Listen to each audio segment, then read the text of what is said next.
Hello friends, कशा आहात तुम्ही? मी शीतल शिंदे स्वागत करते तुमच्या सर्वांचं आपल्या चॅनलमध्ये, ज्याचं नाव आहे आम्ही दोघी जावा. तर आता आमच्या दोघींचा चाललेला आहे इथं स्वयंपाक. रुपाली आणि मी स्वयंपाक करतो आहे.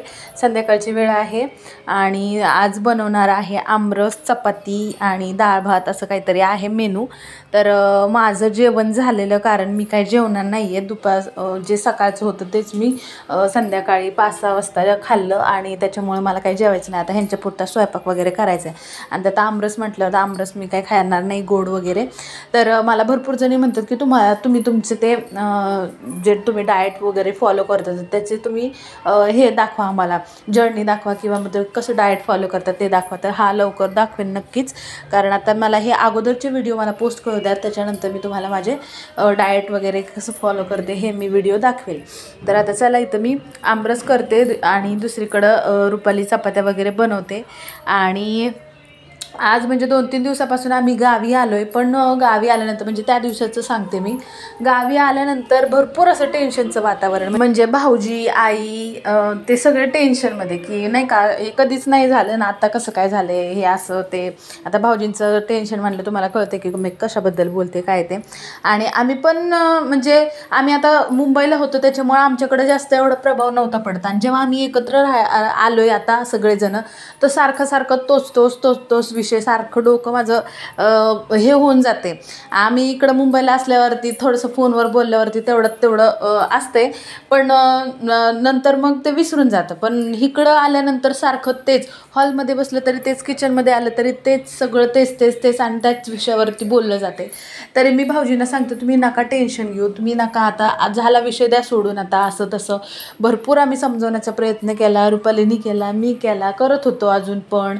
आणि तरी पण त्यांचं नाही, म्हणजे कसं, एक माणूस जी गोष्ट आपण घडलेली आहे त्या गोष्टीतून बाहेर नाही निघत जास्त लवकर.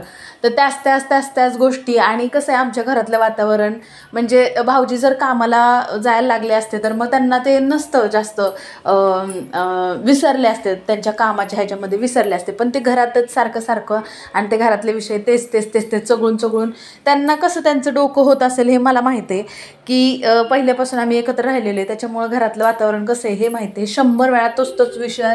आणि तरी पण आम्ही वेगळं बोलण्याचा प्रयत्न करायचा, तुम्ही द्या सोडून, आता हे नका ते नका.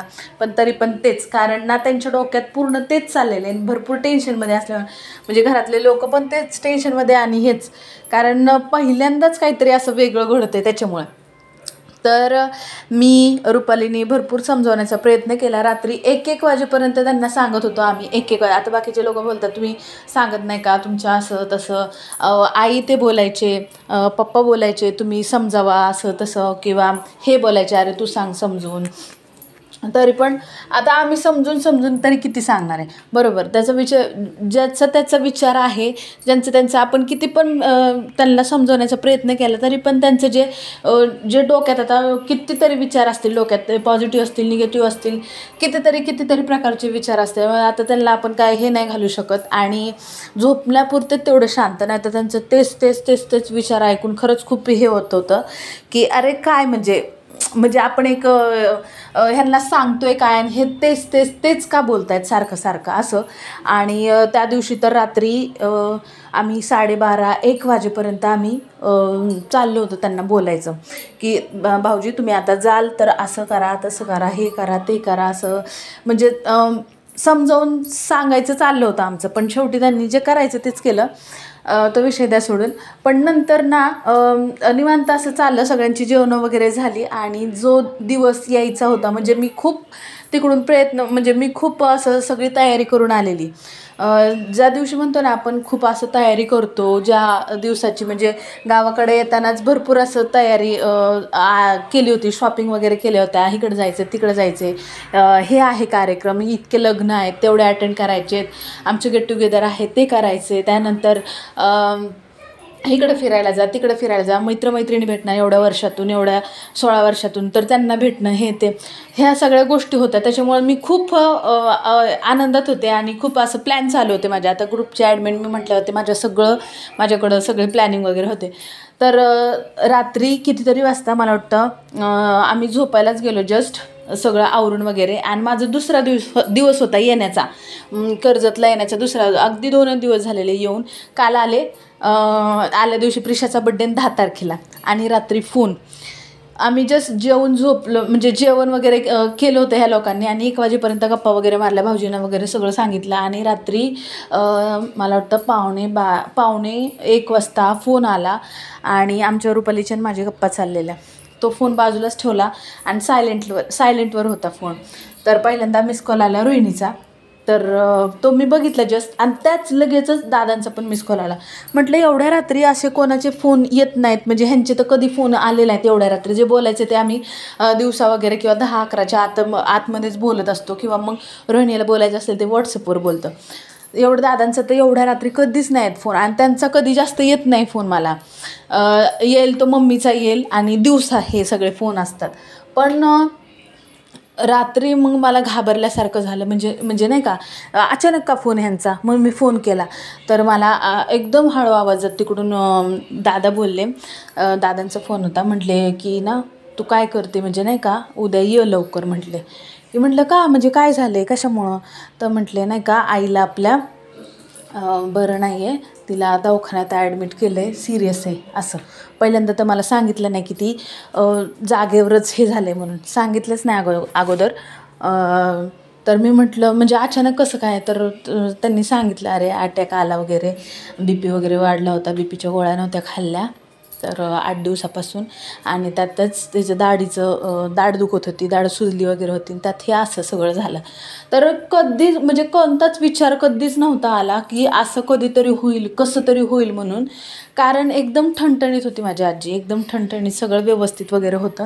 आणि अचानक असं झालं. मला तर काय करून काय ना तेच कळलं. मी 2-3 मिनटात स्तब्धच होते एकदम.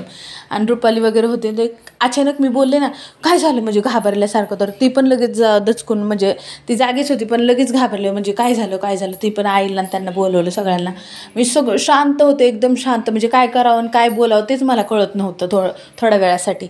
नंतर मग कितीतरी वेळ मी जागीच होते. रडायला येत होतं भरपूर. रडत होते मी एवढ्या ह्याच्यात. आई समजावत होत्या असं तसं, उद्या सकाळी जा. आणि मला असं वाटायचं की आत्ताच निघावं का काय. जर आमच्याकडं गाडी असती 4 व्हीलर तर मी लगेच निघाले असते रात्रीचे. पण 1:45 वाजलेले. तर कर्जतसारख्या ठिकाणी तिकडं तुम्हाला माहिती आहे चोर तिकडचं माहीत असेल वातावरण, चोर चिलट्याची भीती असते. आणि गाड्या तर काय रात्री 8 वाजल्यापासूनच गाड्या बंद असतात, त्याच्यामुळं तर काय हेच नाही. आणि स्वतःची गाडी असती तर झालं पण असतं, कसं पण गेलो असतो रात्रीचंच. आणि ती दवाखान्यात होती, म्हणजे आमची आजी जी आहे ती दवाखान्यात होती. त्यांना सांगितलं की तुम्ही आता घरी न्या, यांचं काय हे नाही आहे. कारण जागच्या जागीच हे झालं. माझ्या वडिलांच्या हातावरती जीव सोडलेला आहे त्यांनी, म्हणजे तिने एवढं.